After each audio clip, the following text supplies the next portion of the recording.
Guntur corporation standing committee ఎన్నికలు ఆసక్తికరంగా మారాయి. టీడీపీ, వైసీపీ పోటాపోటీగా క్యాంపు రాజకీయాలకు తెరలిపాయి. కార్పొరేటర్లను ఇప్పటికే క్యాంపుకు తరలించాయి. కాగా ఫిబ్రవరి 3న స్టాండింగ్ కమిటీ ఎన్నికలు జరగనున్నాయి.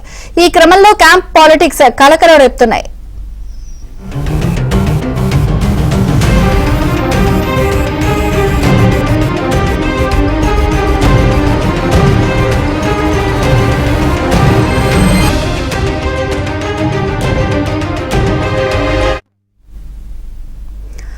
గుంటూరు కార్పొరేషన్ స్టాండింగ్ కమిటీ ఎన్నికలు ఆసక్తికరంగా మారాయి. టీడీపీ, వైసీపీ పోటాపోటీగా క్యాంపు రాజకీయాలకు తెరలేపాయి.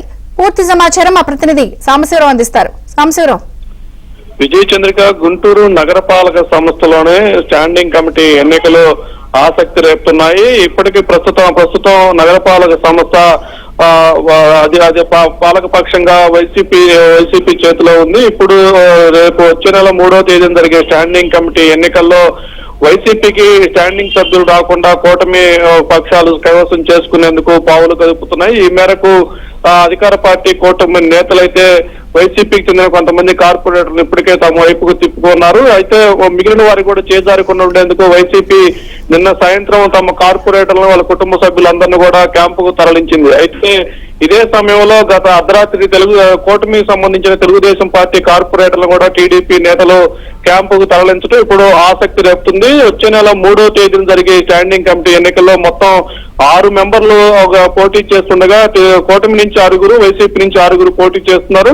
అయితే ఇప్పటికీ కార్పొరేటర్లు గుంటూరు నగరపాలక సంస్థలో మొత్తం 57 మంది కార్పొరేటర్లు ఉండగా ఒకరు చనిపోయి ఖాళీగా ఉంది. మిగిలిన 56లో ఇప్పటికే 27 మంది వరకు 27 వరకు కూడా కూటమికి బలం చేకూరింది. ఇక 2 మాత్రమే కూటమికి మద్దతు కనుక లభిస్తే 6 స్టాండింగ్ కమిటీ మెంబర్లు కూడా కూటమి సభ్యులు కైవసం చేసుకునే అవకాశం ఉంది. ఆ 2ని తెచ్చేందుకు కూటమి ప్రయత్నిస్తుండగా ఆ 2 చేజారిపోకుండా వైసీపీ వారి సభ్యులను కూడా క్యాంపుకు తరలించిన పరిస్థితి అయితే ఉంది. ఇక మొత్తంగా 3వ తారీఖు జరగనున్న స్టాండింగ్ కమిటీ ఎన్నికలకు ఒకవైపు వైసీపీ, మరోవైపు టీడీపీ పోటాపోటీగా క్యాంపు రాజకీయాలు ఏర్పాటు చేయడం మొత్తం నగరపాలక సంస్థలో ఒక రాజకీయంగా ఆసక్తి అయితే నెలకొని ఉంది. చంద్రిక.